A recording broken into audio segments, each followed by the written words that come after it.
Hello guys, today we are going to study about physics. The chapter name is force, turning effect of force.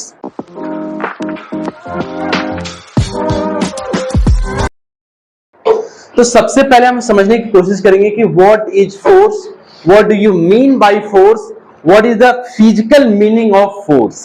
तो इसके बारे में हम लोग पूरी डिटेल में पढ़ने वाले हैं, तो वीडियो पर बने रहिए और चैनल पर नए होंगे तो चैनल को जरूर सब्सक्राइब करिएगा, अपने दोस्तों को शेयर भी करिएगा।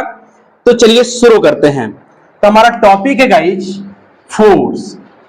तो जनरली लोग फोर्स को क्या बोल देते हैं? फोर्स को लोग कहते हैं कि force is a action of pull और पुश। जनरली पुल पुश बोल देते हैं।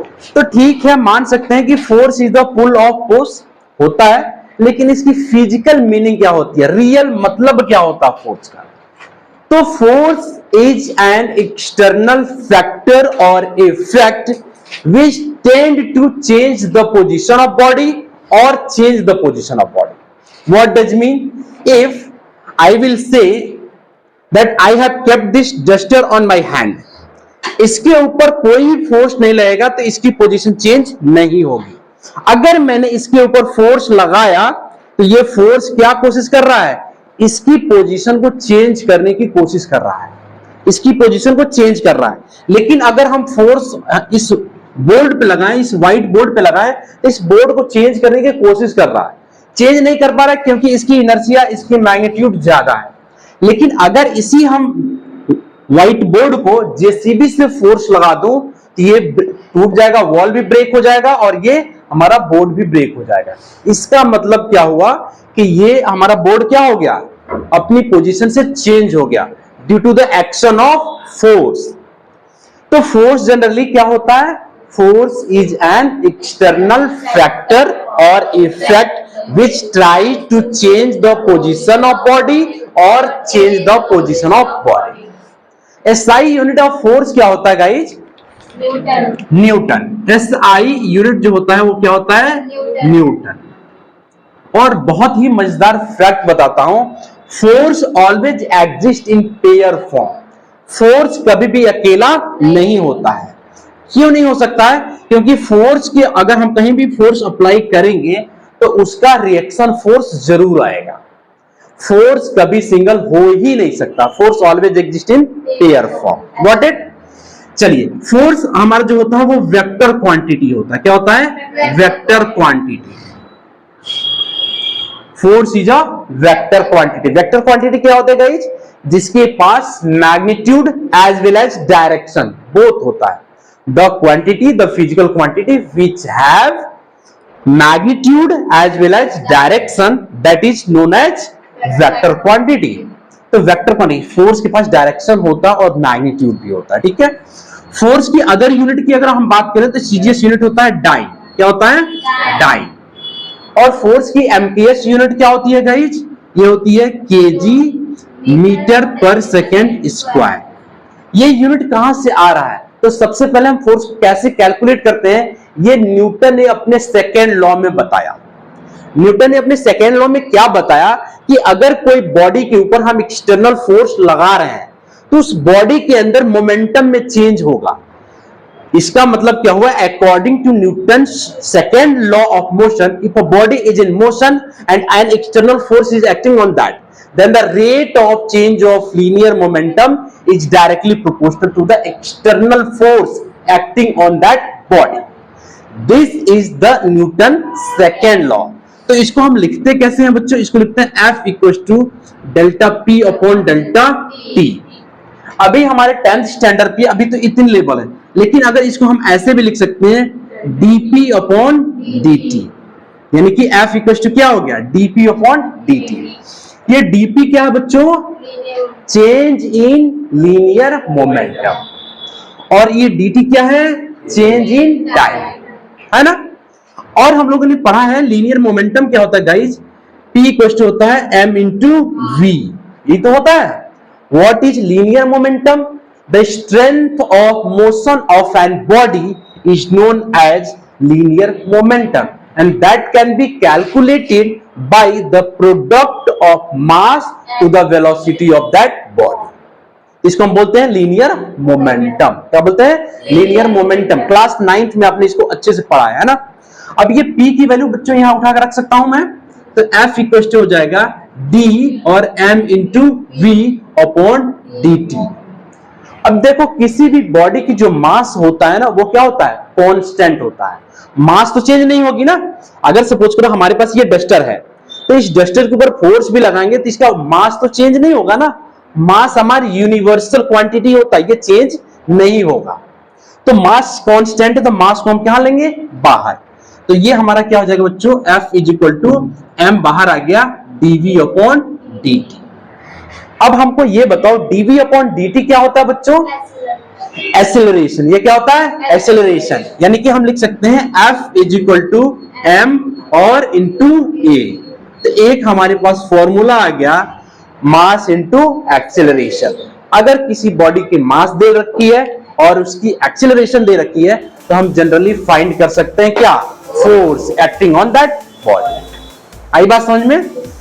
तो अब यहीं से आती है इसकी ये एमपीएस यूनिट। मास की यूनिट क्या होती है बच्चों? केजी। मास को किसमें मेजर करते हैं? केजी में। और एक्सेलरेशन की यूनिट क्या होती है? मीटर पर सेकेंड स्क्वायर। आई बात समझ में? तो 1 न्यूटन इक्वल टू होता है बच्चों 1 केजी मीटर पर सेकेंड स्क्वायर। इतनी बात आपको समझ में आ गई होगी। कोई डाउट इसमें? आ रही प्रॉब्लम? नहीं आ रही? Okay, very good. चलिए हम आगे बात कर लेते हैं। और एक डाइन इक्वल टू होता है ना बच्चों 1 डाइन। 1 डाइन इक्वल टू क्या होता है बच्चों? 1 ग्राम सेंटीमीटर पर सेकेंड स्क्वायर, है ना। अब ये बताओ 1 न्यूटन इक्वल टू होता है 1 केजी मीटर पर सेकेंड स्क्वायर। जनरली लोग क्या बोलते हैं कि 1 न्यूटन इक्वल टू क्या होता है? 10 की पावर 5 डाइन। लेकिन ये वैल्यू कहां से आती है उसको हम लोग देखने की कोशिश करेंगे कि from where this 10 to the power 5 will come. कहां से वो आएगा, है ना। तो देख लेते हैं, एक बार उसको समझ लेते हैं। आइए, 1 न्यूटन इक्वल टू क्या होता? 1 केजी मीटर पर सेकेंड स्क्वायर, है ना। अब ये बताओ 1 केजी में कितना ग्राम होता है? 1000 लिख सकता हूं। और बताइए 1 मीटर में कितना सेंटीमीटर होता है? 100 सेंटीमीटर। यानी कि यहां लिख सकता हूं gram centimetre second square. Second तो दोनों में कॉमन है ना। अब बताओ बच्चों, इसको लिख सकता हूं 10 के पावर 3 और इसको लिख सकता हूं 10 के पावर 2 ग्राम सेंटीमीटर पर सेकेंड स्क्वायर। ये देखो हो गया। बेस जब सेम होता है तो पावर दोनों क्या हो जाते हैं? ऐड हो जाते हैं। तो 10 की पावर क्या हो जाएगा? 5। और देखो इसको हम लोग क्या लिख सकते हैं? तो यहां लिखेंगे डाइन। यानी कि 1 न्यूटन इक्वल टू क्या हो गया बच्चों? 10 की पावर 5 डाइन। इतनी बात समझ में आ गई? इसमें कोई डाउट नहीं? ओके, चलिए आगे चलते हैं। अब हम लोग पढ़ेंगे गाइज टाइप्स ऑफ फोर्स। क्या पढ़ेंगे हम लोग? Types of force. Types of force या काइंड्स ऑफ फोर्स, एक ही बात हुआ। On the basis of contact there are 2 type of forces. पहला होता है कॉन्टैक्ट फोर्स, दूसरा होता है नॉन कॉन्टैक्ट फोर्स। पहला क्या हो गया बच्चों? Contact force. दूसरा क्या होता है? Non contact force. अब बच्चों कॉन्टैक्ट फोर्स क्या होगा?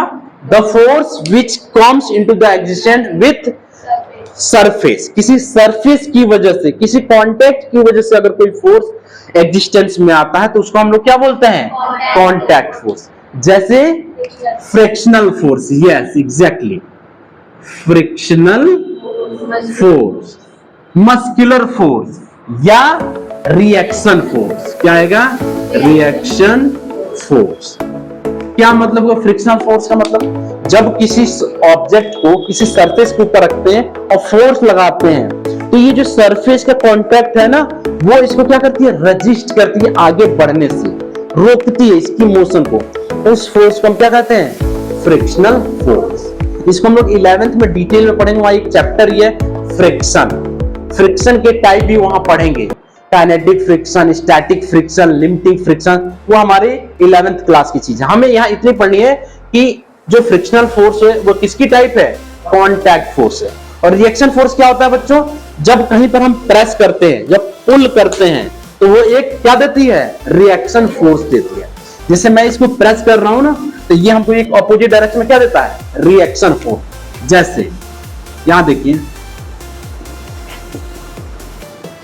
अगर इसके ऊपर हम हॉरिजॉन्टल फोर्स लगाएंगे ना, ये आगे बढ़ने की कोशिश करेगा, लेकिन जो इसका कांटेक्ट है ना बच्चों, इसको पीछे की तरफ इसको घसीटेगा, पीछे की तरफ इसको रोकेगा, तो इसकी वजह से ये आएगा फ्रिक्शनल फोर्स। इसको क्या कहते हैं, फ्रिक्शनल फोर्स। ये हमेशा ना जो एक्टिंग फोर्स होता है उसके कहां लगता है, ऑपोजिट में लगता है। कैसा लगता है, ऑपोजिट में।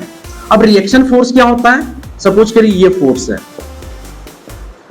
इसके ऊपर इसका वेट लगेगा बच्चों, W वेट, इसको क्या कहते हैं, वेट हमेशा क्या होता है, mg। तो जब नीचे वेट लगेगा तो इसके ऊपर की तरफ एक फोर्स कौन सा लगेगा, रिएक्शन फोर्स। क्या लगेगा, रिएक्शन। आ रही बात समझ में, तो इसको कहते हैं हम लोग रिएक्शन फोर्स। क्या कहते हैं, रिएक्शन फोर्स। ठीक है, अब हम बात करते हैं किसकी बच्चों, नॉन कांटेक्ट फोर्स। किसकी बात करना है, नॉन कांटेक्ट। तो नॉन कांटेक्ट फोर्स कौन सा फोर्स होगा, जिसमें डायरेक्ट कनेक्शन ना हो, जो डायरेक्ट कनेक्ट ना हो। The force which is come into the existence without the influence of contact between the body, मतलब बॉडी के बीच में कोई कांटेक्ट ना हो फिर भी फोर्स लग रहा हो, तो उसको हम क्या कहेंगे, non contact force. For example, the best example, gravitational force. क्या कहते हैं, ग्रेविटेशनल फोर्स। और दूसरा क्या होगा बच्चों, इलेक्ट्रोमैग्नेटिक फोर्स, है ना। बहुत सारे और भी फोर्स हो सकते हैं, nuclear force, weak nuclear force, ये भी हो सकता है। ठीक है, ग्रेविटेशनल फोर्स का मतलब क्या हुआ, अर्थ को सन अट्रैक्ट किया हुआ है, दोनों के बीच में ग्रेविटेशनल फोर्स लग रहा है, तभी तो अर्थ बैलेंस्ड है, वो तो अपने ऑर्बिटल से दूसरे में चली जाएगी, स्केप हो जाएगी। या ग्रेविटेशनल फोर्स में एक्चुअली बहुत ही वीक फोर्स होता है, आपने 9th में पढ़ा, बहुत डिटेल से मैंने पढ़ा रखा है ना। आप मुझको अट्रैक्ट कर रहे हो, मैं आप लोगों को अट्रैक्ट कर रहा हूं, लेकिन चूंकि मास हम लोगों का बहुत कम है, इस वजह से हमको फील नहीं हो रहा, तो वो होता है ग्रेविटेशन। इलेक्ट्रोमैग्नेटिक फोर्स क्या होता है, इसमें दो है, एक तो इलेक्ट्रिक फोर्स होता है, एक मैग्नेटिक फोर्स। इलेक्ट्रिक फोर्स होता है चार्जेस के बीच, एक प्लस एक माइनस, अट्रैक्शन फोर्स होगा, दो प्लस रिपल्सन फोर्स होगा, डायरेक्ट कांटेक्ट नहीं है। मैग्नेटिक एक नॉर्थ पोल एक साउथ पोल, अट्रैक्शन होगा, मैग्नेट देखते हो ना अट्रैक्ट कर जाता है, तो वो क्या है, वो है नॉन कांटेक्ट फोर्स। आई बात समझ में, चलिए आगे चले हम, यहां तक कोई डाउट, चलिए ठीक है, आगे हम लोग चलते हैं। अब हमको समझना है मोमेंट ऑफ फोर्स या टर्निंग इफेक्ट ऑफ फोर्स। ये main turning effect of force, turning effect of force, है ना। और इसी को क्या बोलेंगे, मोमेंट ऑफ फोर्स। क्या पढ़ना है, मोमेंट ऑफ फोर्स, या इसी को क्या कहते हैं, टॉर्क। क्या कहते हैं, टॉर्क। ठीक है, मोमेंट ऑफ फोर्स क्या होता है गाइस, देखो moment of force is nothing that is a turning effect of force, जिसको हम टॉर्क भी बोलते हैं। कहीं पर अगर हम फोर्स लगा रहे हैं, उस फोर्स की वजह से क्या प्रोड्यूस हो रहा है, टर्न इफेक्ट हो रहा है, कोई बॉडी रोटेट कर रही है, मतलब स्ट्रेट पाथ में वो नहीं चलना चाहिए, कैसे चलना चाहिए, रोटेशनल मोशन, उसमें क्या प्रोड्यूस होना चाहिए, रोटेशनल। जैसे ये हमारे पास मार्कर है, अगर मैं इसके ऊपर फोर्स लगाऊं ना, यहां पर अगर फिक्स कर दूं, फोर्स लगाऊंगा, तो ये क्या होगा, रोटेट होगा। क्या होगा, रोटेट। तो इसको हम क्या कहते हैं, टर्निंग इफेक्ट। जैसे सपोज करो हमारे पास ये कोई रिजिड बॉडी है बच्चों, ये क्या है, रिजिड बॉडी है, मान लिया यहां पर ये फिक्स है और इस पर हमने एक फोर्स लगाया F, ये पॉइंट फिक्स है O और इसकी डिस्टेंस है बीच की R, क्या डिस्टेंस है R। तो जब हम इसके ऊपर फोर्स लगाएंगे तो ये क्या प्रोड्यूस करेगा, एक रोटेशन, एक टर्निंग इफेक्ट प्रोड्यूस होगा। क्या होगा, टर्निंग इफेक्ट। तो अगर कोई पूछेगा कि what is moment of force, तो लिखेंगे moment of force is a tendency of turning effect of force and it is calculated by the product of force to the perpendicular distance from the axis of rotation. आई बात समझ में? जैसे अगर कोई हमारे पास दरवाजा होता है ना, तो उस पर हम लोग फोर्स लगाते हैं, तो वो एक जगह से हिंज होता है जहां से वो फिक्स होता है, तो हम फोर्स लगा रहे हैं दूसरी जगह पर, लेकिन रोटेट हो रहा है दूसरी जगह से। मतलब मैंने फोर्स लगाया यहां पे, लेकिन ये रोटेट कहां से होगा? इस लाइन ऑफ एक्शन से, ये इसके अराउंड ये घूमेगा। आ रही बात समझ में? तो ये फोर्स और ये परपेंडिकुलर डिस्टेंस को मल्टीप्लाई करेंगे, प्रोडक्ट करेंगे, तो क्या निकल जाएगा? Moment of force. इसको डिनोट किससे करते हैं? टाउ से। किसे डिनोट करते हैं? टाउ से। तो ऐसे टाउ इज इक्वल टू क्या हो जाएगा? Force into R. और ये कैसा होना चाहिए? Perpendicular distance from the axis of rotation. आ रही बात समझ में? तो इसको हम क्या बोलेंगे? Moment of force. क्या बोलेंगे? Moment of force. Generally moment of force को ऐसे भी लोग डिफाइन करते हैं, moment of force may be defined as the product of force to the perpendicular distance from the axis of rotation.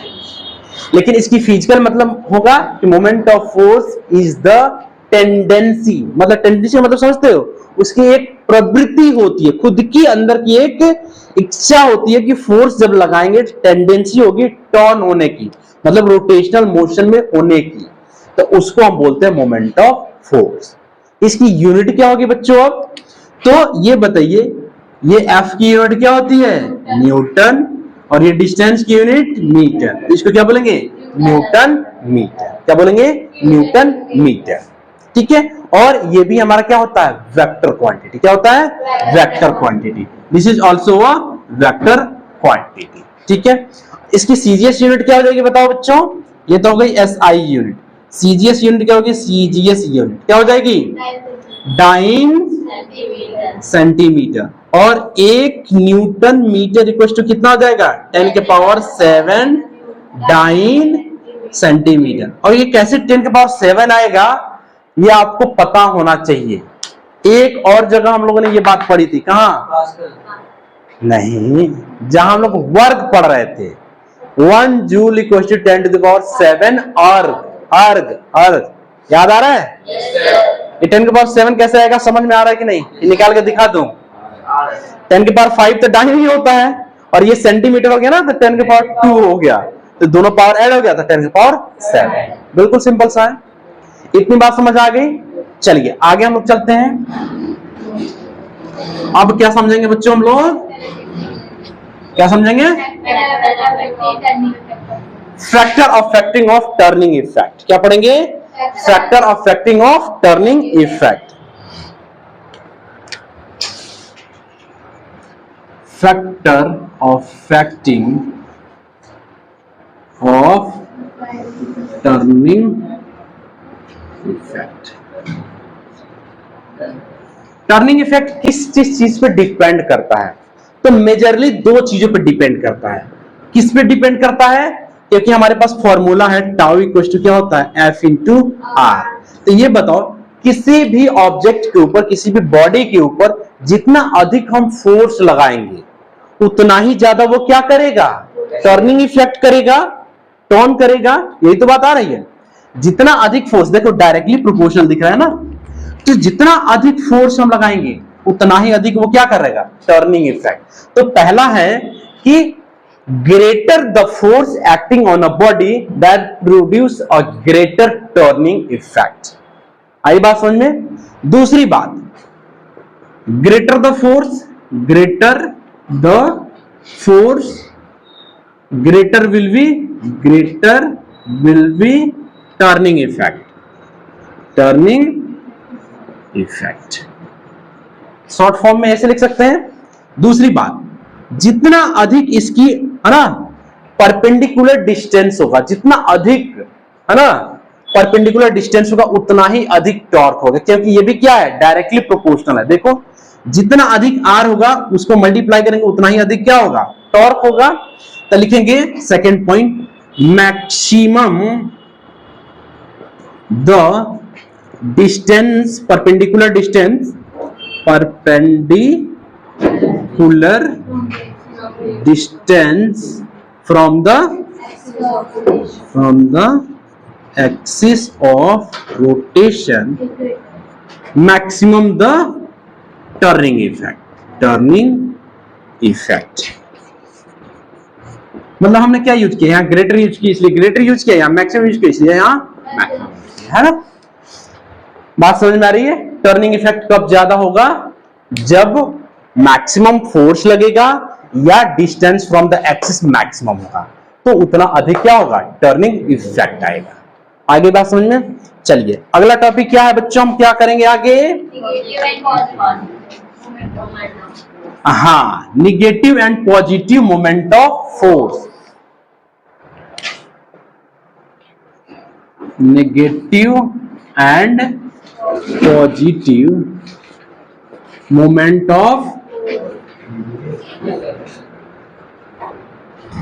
या इसी को कहते हैं क्लॉकवाइज या anti clockwise moment of force. Clockwise और anti clockwise moment of force, ठीक है, moment of force.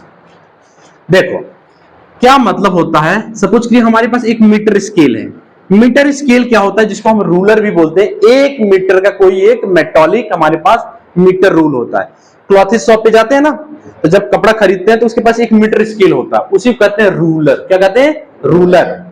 तो जब भी हमको बताना है कि कोई चीज क्लॉकवाइज होगा या एंटी क्लॉकवाइज होगा, या मोमेंट हमारा जो होगा नेगेटिव होगा या पॉजिटिव होगा, तो सबसे पहले हमको देखना होता है कि कोई बॉडी जो है ना कहां से फिक्स्ड है, कहां पर वो हिंज है, कहां से पिवोटेड है। पाइवोटेड कहां पर है, तो सपोज करो ये बॉडी यहां पर पाइवोटेड है मिडल से, ठीक है, और इसके ऊपर एक फोर्स लग रहा है ऐसे ऊपर की तरफ, एक फोर्स लग रहा है ऐसे नीचे की तरफ, ठीक है। इसको हमको समझना है। तो एक फोर्स और भी ऐसे लगा देता हूं, ये हो गया F1, ये हो गया F2, ये हो गया F3, ठीक है। तो हमको ध्यान रखना है बच्चों कहां पे फिक्स्ड है, फिक्स है ना। तो इसको सिंपली मैं बच्चों को गांव की लैंग्वेज में बताता हूं कि समझो कि ये जो फिक्स है ना, ये खूंटा है। खूंटा में गाय भैंस को बांधते हैं ना, तो ये खूंटा है, और इससे देखो ये किस डायरेक्शन में गाय घूमेगी, है ना। तो देखो ये ऊपर की तरफ है, तो ये किधर घूमना चाहेगी, ऐसे। इसका मतलब ये कैसे घूम रही है, घड़ी के सेम डायरेक्शन में, तो इसको कहेंगे क्लॉकवाइज। इसको क्या बोलेंगे, क्लॉकवाइज। तो क्लॉकवाइज अगर कोई रोटेट होगा तो उसको हम लेंगे नेगेटिव। क्लॉकवाइज को कैसा लेंगे, नेगेटिव। तो हम लिखेंगे क्लॉकवाइज मोमेंट ऑफ फोर्स क्या होगा, नेगेटिव होगा। क्या होगा, नेगेटिव।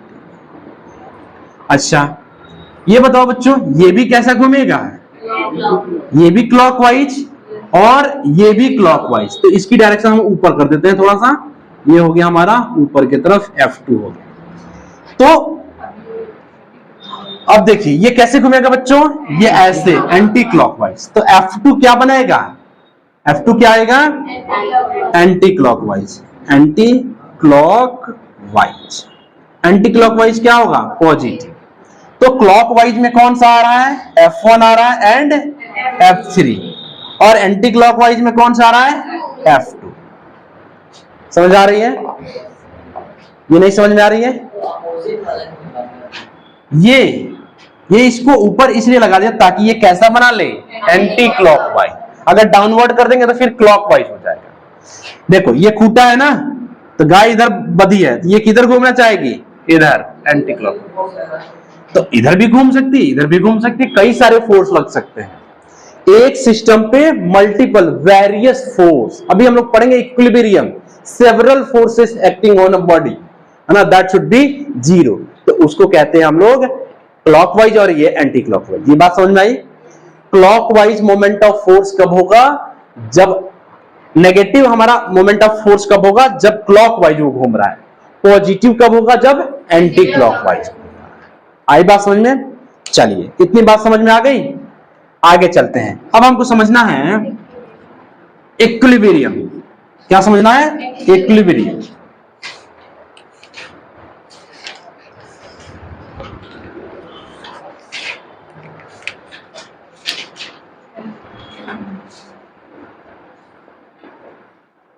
इक्विलिब्रियम ऑफ बॉडीज, या इसी को कहते हैं बच्चों मैकेनिकल इक्विलिब्रियम। क्या बोलेंगे?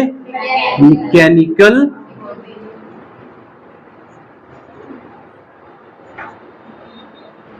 क्योंकि इक्विलिब्रियम कई तरीके की होती है, थर्मल इक्विलिब्रियम भी होता है, केमिकल इक्विलिब्रियम भी होता है, मैकेनिकल इक्विलिब्रियम भी होता है। तो हम यहाँ जो पढ़ने जा रहे हैं उसको क्या बोलेंगे? Mechanical equilibrium. ठीक है, तो इक्विलिब्रियम क्या होता है?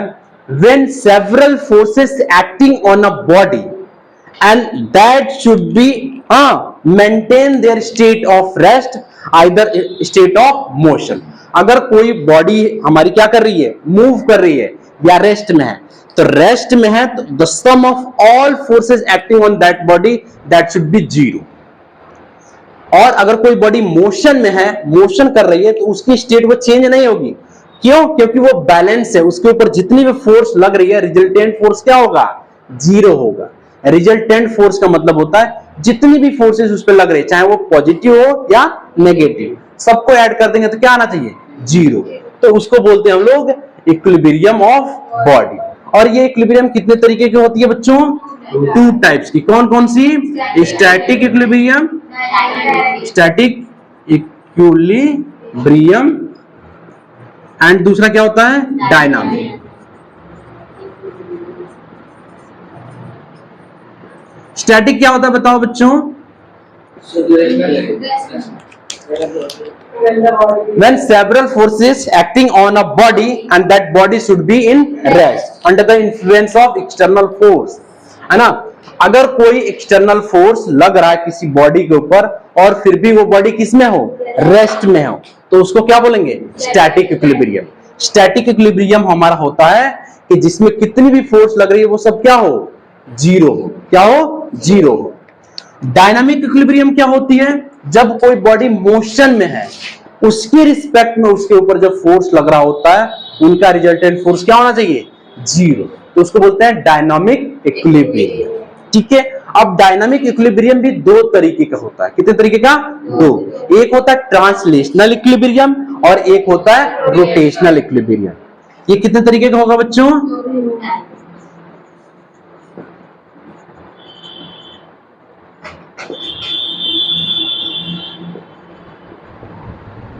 दूसरा क्या हो जाएगा? Rotational equilibrium. ट्रांसलेशनल इक्विलिब्रियम क्या होता है?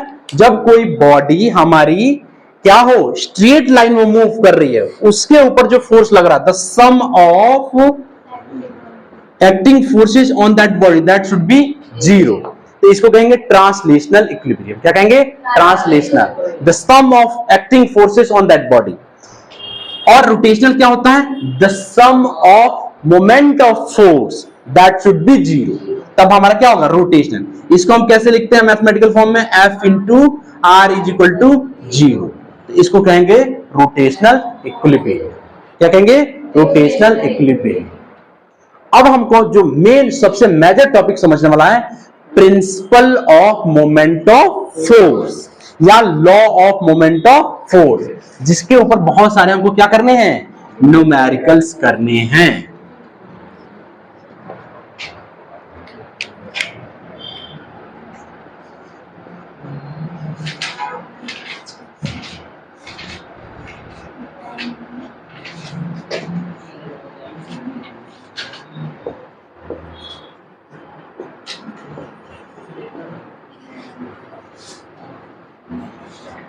अच्छा देखो बच्चों, मोमेंट ऑफ फोर्स को जनरली हम मोमेंट भी बोल देते हैं। क्या बोल देते हैं? मोमेंट। तो मोमेंट ऑफ फोर्स या मोमेंट या टॉर्क एक ही बात है। ठीक है, तो principle of moment of force क्या कहता है? अकॉर्डिंग टू दिस लॉ और this principle, the sum of clockwise moment of force is always equal to the sum of anti clockwise moment. या दूसरे तरीके से कह सकते हैं, the algebraic sum of clockwise moment of force and anti clockwise moment of force that should be zero. क्या होना चाहिए? जीरो होना चाहिए। तो दो तरीके से हम बोल सकते हैं। ऐसे हम बोल सकते हैं कि sum of clockwise moment of force is equal to sum of anti clockwise moment of force. आई बात समझ में? मतलब अगर क्लॉकवाइज मोमेंट ऑफ फोर्स हम ऐड करें और एंटी क्लॉकवाइज, दोनों क्या होना चाहिए? बराबर होना चाहिए, तभी वो क्या होगा? मोमेंट ऑफ फोर्स हमारा बैलेंस्ड कंडीशन में होगा। ठीक है, तो कैसे इसको करेंगे? एक हम मीटर रूल लेते हैं, देखिए समझते हैं। सपोज करिए ये हमारे पास क्या है? एक मीटर रूल है। ठीक है, ये मिडल में यहां फिक्स्ड है। कहां है? मिडल में फिक्स है। ठीक है, यहां पर एक हमारे पास वेट लग रहा है, सपोज करिए W1। ठीक है, इसकी डिस्टेंस मान लीजिए L1 है। कितना है? L1। एक हमारे पे यहां हैंग हो रहा है W2। यहां से मान लीजिए इसकी डिस्टेंस कितना है? L2। यहां से है L2। ठीक है, एक इस पे ऊपर की तरफ फोर्स लग रहा है, मान लीजिए F। डिस्टेंस है इसकी L3। अब हमको इसमें लगाना है principle of moment of force. क्या लगाना है? Principle of moment of force. तो हमें पहले क्या समझना पड़ेगा कि ये कौन कौन सा क्लॉकवाइज है, कौन कौन सा एंटी क्लॉकवाइज है। तो क्लॉकवाइज कौन घूमेगा बच्चों? देखो ये फोर्स, ये दिख रहा है ना, तो ये कैसे घूमेगा? ऐसे दिख रहा है ना, ये क्लॉकवाइज घूम रहा है। ये कैसे घूमेगा बच्चों? एंटी क्लॉक, नहीं, ये भी कैसे घूमेगा? क्लॉकवाइज। ये भी कैसे घूमेगा? क्लॉकवाइज। और ये कैसे घूमेगा? Anti clockwise. कैसे घूमेगा? Anti clockwise. तो कैसे लिखेंगे बताइए बच्चों? The sum of clockwise. तो क्लॉकवाइज कौन कौन बना रहा है बताइए? W2 इंटू परपेंडिकुलर डिस्टेंस क्या बच्चों? L2 plus F into L3 is equal to क्या हो जाएगा? W1 into L1। अगर और भी कोई एंटी क्लॉकवाइज होता तो प्लस करके हम यहां क्या करते? लिख लेते। इतनी बात समझ आ रही कि नहीं आप लोगों को बताइए? आ रही बात समझ में? चलिए ठीक है, तो अगला टॉपिक इसके बाद सेंटर ऑफ ग्रेविटी होता है, जिसको हम लोग नेक्स्ट क्लास में समझेंगे। और वीडियो को शेयर जरूर करिएगा, लाइक जरूर करिएगा। जय हिंद।